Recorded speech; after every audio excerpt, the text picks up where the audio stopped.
우리는 하나님이 주신 참 귀한 선물을 받은 존귀한 자녀들입니다. 우리에게 주신 아름다운 입술, 그것은 온전히 하나님의 창조였고 하나님의 온전한 선물이었고 하나님이 주시는 아름다운 능력입니다. 우리 왜 아름다운지 이제 다시 한번 우리 마음에 새기기 위해서 다시 한번 고백해 보겠습니다. 왜 아름다운 입술인가? 첫 번째, 두 번째, 세 번째, 네, 마지막 소리가 첫날 첫 소리만큼 커졌습니다. 내일은 아마 더 큰 소리가 나겠죠. 하나님의 말씀을 자꾸 이렇게 고백하면 그 고백이 나의 생각, 나의 마음, 그리고 나의 의식을 막 사로잡고 인격을 변화시켜 갑니다. 그래서 하나님의 말씀은 살아있고 운동력이 있어 골수를 쪼개고 한다고 그랬어요. 또 교훈과 책망과 바르게 한다고 하셨어요. 또 우리를 의롭게 만들어주신 능력이 있다고 했어요. 그래서 여호수아에게 전쟁에 나갈 때 하나님이 하신 말씀은 내가 네게 준 말, 모세를 통해 내게 준 말을 주야로 묵상해라. 묵상한다고 하는 말은 입에 중얼중얼 읊조리다 이런 뜻도 있거든요. 그래서 계속 고백하면 그 말씀이 내게 지혜가 되고 또 믿음이 되고 용기가 되고 보이지 않던 길들이 하나님 열어주시는 길들이 보이고 또 전쟁할 때 지혜와 전략이 생기게 된다. 하나님 주신다 이런 말씀이에요. 그래서 계속 고백하는 겁니다.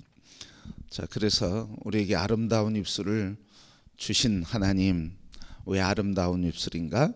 하나님이 당신의 형상을 닮아 당신의 모양으로 지어 주셨기 때문이고 또 우리가 선악을 알게 하는 과실을 먹음으로 죄를 범한 부정한 입술을 십자가의 예수 그리스도의 십자가의 보혈로 씻겨 주셨기 때문이고 또 우리에게 이 하나님의 말씀에 열매가 맺도록 성령의 능력으로 열매 맺어 주시기 때문에 나의 입술은 아름다운 입술이다 그렇게 이야기합니다.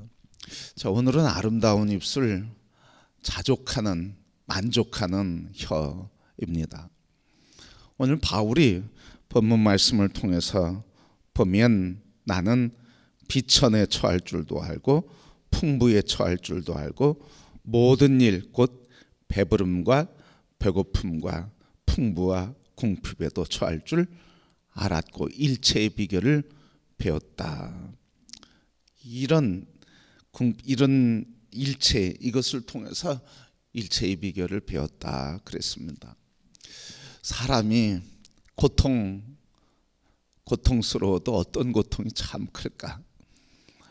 고통스러워도 먹지 못하는 고통, 배고픔의 고통이 이루 말할 수가 없습니다. 사람이 흘리는 눈물 중에 참 아픈 눈물, 그것도 굶주림에서 오는 눈물이에요. 서러워해도 먹지 못하는 서러움도 그렇게 큰 거예요.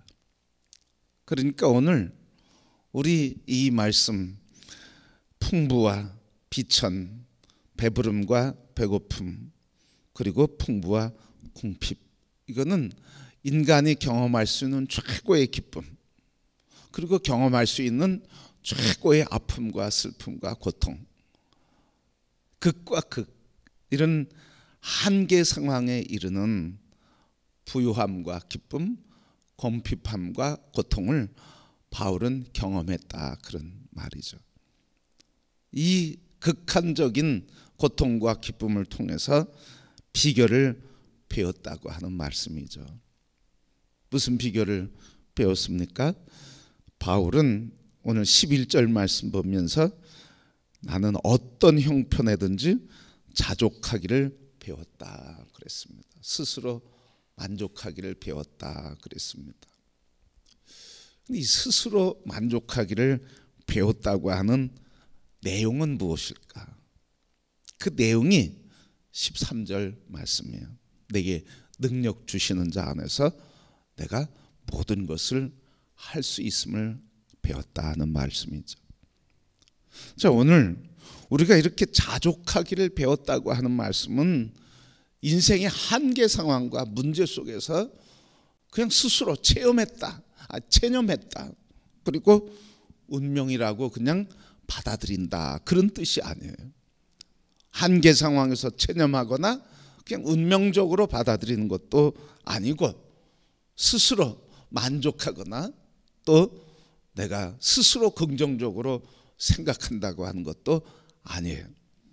이 자족한다고 하는 이 말은 한계 상황, 감당할 수 없는 인생의 아픔과 눈물과 고통과 그리고 절망 속에서 그런 상황이 내게 있어도 그 상황 속에서 하나님의 선한 뜻이 있음을, 그래서 이 모든 것들을 합력해서 선한 일을 이루시는 하나님께서 이 문제 또한 나에게 선한 일을 이루심으로써 이것을 감당하게 해주신다. 성령께서 선한 계획을 갖고 모든 것을 감당할 수 있는 능력을 하나님 내게 주신다는 그런 고백입니다. 그래서 스스로 내가 긍정적으로 생각하거나 스스로 만족하거나 체념하거나 운명적으로 받아들이는 것이 아니라 이 문제 속에는 뭐가 있다는 거예요. 하나님의 선한 뜻이 있고 그리고 그 선한 뜻을 누가 이루게 하신다는 거예요. 내게 능력 주시는 자 안에서 이 환경과 문제들을 통해서 선한 일을 이루게 하시기 때문에 그 능력 안에서 내가 감당할 수 있다 하는 그런 고백이요, 문제를 이길 수 있다고 하는 신앙의 고백입니다. 그래서 요한 사도는 요한복음 16장 26절 말씀 보면 보혜사 곧 아버지께서 내 이름으로 보낼 성령 그가 너희에게 모든 것을 가르치고 내가 너희에게 말한 모든 것을 생각나게 하리라. 바로 성령께서 우리 안에 가르쳐 주시고 그리고 가르쳐 주신 것을 생각나게 해주셔서 어떤 환경에서든지 이기게 하신다는 말씀입니다.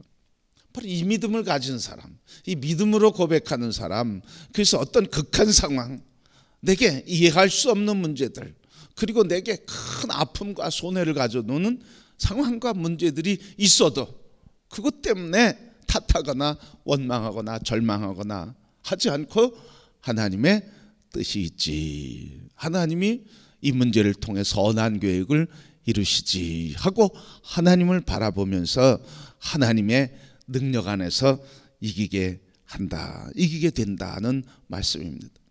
그래서 이 아름다운 입술, 곧 자족하기를 배운 이 입술의 고백은 남을 탓하지 않아요.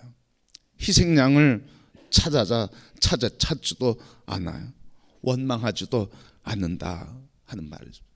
너 때문에, 그것 때문에, 그 사람 때문에 그렇게 그 문제 때문이라고 말하지 않는다는 거죠. 근데 이 자족하는 능력 주시는 자 안에서 하나님께서 이기게 하시고 하나님의 선한 역사를 이루신다고 하는 하나님의 뜻이 있지, 이것을 못 보는 사람, 이것을 믿지 않는 사람, 이 사람들은 꼭 탓하게 되어 있습니다. 원망하게 되어 있습니다. 누구 때문이라고 꼭 희생양을 만듭니다.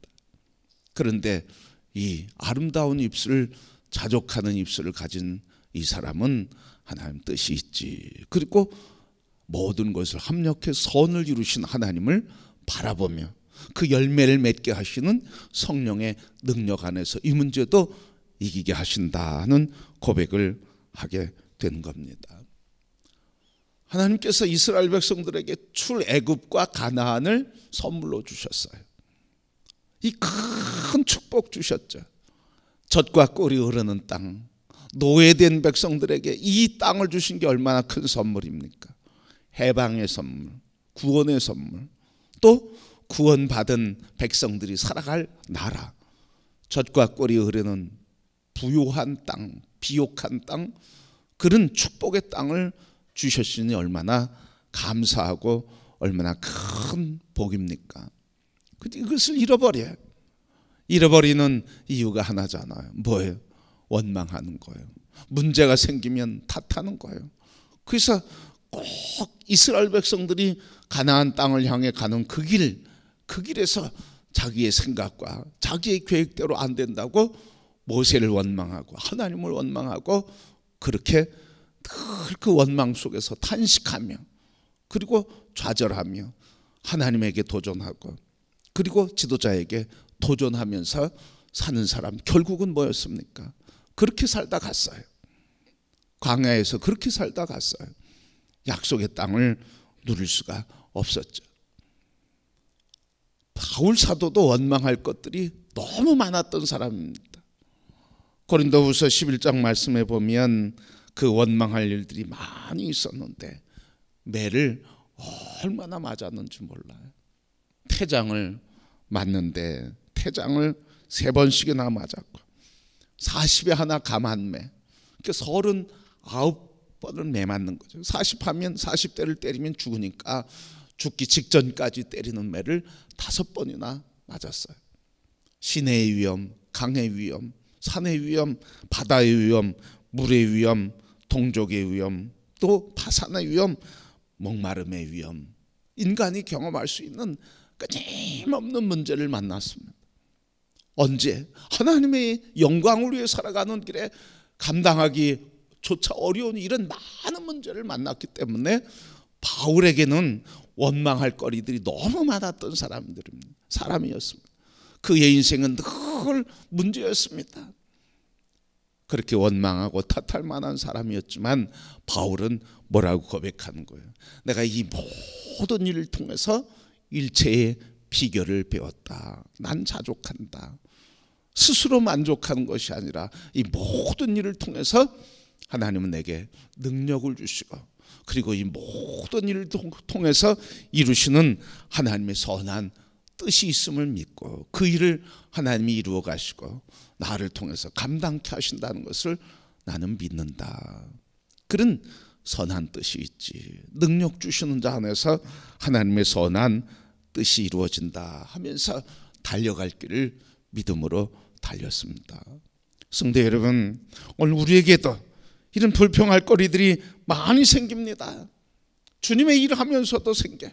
하다못해 빗자루 들고 쓸면서도 원망하는 일이 생기고 탓하는 생각들이 자꾸 찾아와요. 그럴 때 하나님, 오늘 우리 바울에게 주신 말씀, 스스로 자기가 긍정적으로 생각하는 게 아니라 하나님의 선한 뜻이 있지 하는 그런 고백으로 성령께서 감당해 주시는 하나님의 믿음의 고백을 하는 자가 복된 입술이요 하나님께 복된 사람인 줄 믿습니다. 그래서 성도 여러분이 이제 이해할 수 없는 문제를 만날 때, 또 내게 아픔과 그리고 절망과 상함을 줄 때, 견딜 수 없는 인생의 문제를 만날 때 뭐라고 고백하는 거예요? 하나님의 선한 뜻이 있지. 그리고 인내하는 거예요. 그리고 주님을 바라보는 거예요. 하나님의 선한 뜻이 있지. 그리고 인내하고 주님을 바라보는 거예요. 그런데 그것을 못 보면 누구를 바라보게 돼? 예쁜 사람 보게 되지 않아요. 꼭 미운 사람 보게 되고, 꼭 탓하게 되고, 그리고 미워하게 돼요. 그러니까 여러분, 이제부터는 다 모든 일들이 다 하나님의 계획 속에 있다. 섭리 속에 있다. 하나님의 선한 뜻을 이루는 역사가 있다는 아름다운 입술에 고백을 하시면서 하나님의 선한 뜻이 있지. 나를 통해서 이렇게 쓰시는 이유가 있지 하면서 하나님 앞에 엎드려 기도하면서 인내할 때 하나님께서 우리를 하나님의 선한 뜻에 쓰시며 성령이 도우시는 능력으로 행복하게 믿음의 삶을 살아가게 되고 입술로 범죄하지 않게 될 것입니다. 그러기에 오늘 성경 몇 구절을 읽어드리고자 합니다. 야고보서 5장 13절 너희 중에 고난당하는 자가 있느냐 그는 기도할 것이요 즐거워하는 자가 있느냐 그는 찬송할지니라. 시편 37편 1절 2절 악을 행하는 자들 때문에 불평하지 말며 불의를 행하는 자들을 시기하지 말지어다. 그들은 풀과 같이 속히 배임을 당할 것이며 푸른 채소같이 쇠잔할 것이미로다. 빌립보서 2장 14, 15절 모든 일을 원망과 시비가 없이 하라. 이는 너희가 흠이 없고 순전하여 어그러지고 거스르는 세대 가운데서 하나님의 흠없는 자녀로 세상에서 그들 가운데 빛들로 나타내고자 함이라 했습니다. 성도 여러분, 오늘 이 한날 살아갈 때 내가 이해할 수 없는 문제, 내가 생각했던 것과는 다른 환경들이 열리고 그것을 넘어서서 내 마음에 아픔이 되는 문제, 절망케 하는 문제, 힘들게 하는 어떤 환경을 만나도 그것을 가지고 입술로 범죄하지 말고 탓하거나 원망하지 말고 하나님의 뜻이 있지, 그렇게 고백하고 순복해 갈 때 이스라엘 백성들 하나님이 먹을 것 주지 않아서 굶주려서 죽은 사람은 한 명도 없었고, 하나님께서 이스라엘 백성들 인도하는 길이 없어서 그 길을 따르던 사람 한 명도 죽은 사람이 없었습니다. 그러나 자기 길대로 가려고 하고 자기 생각대로 원망하고 탓했던 사람들은 약속의 땅을 소유하지 못하고 누리지 못하고 그냥 그렇게 원망하다 그렇게 가는 인생을 살게 되었습니다. 오늘 우리 나의 모든 환경의 문제 속에서 다 고백합시다. 하나님의 선한 뜻이 있지. 그리고 그 능력이 나를 통해, 이 문제를 통해 내게 선한 일을 이루실 것이다 하는 믿음의 고백을 통해 아름다운 열매로 하나님께 영광, 나의 삶에 주시는 하나님의 복을 누리며 증거하며 사는 성도들이 되기를 주님의 이름으로 축복합니다.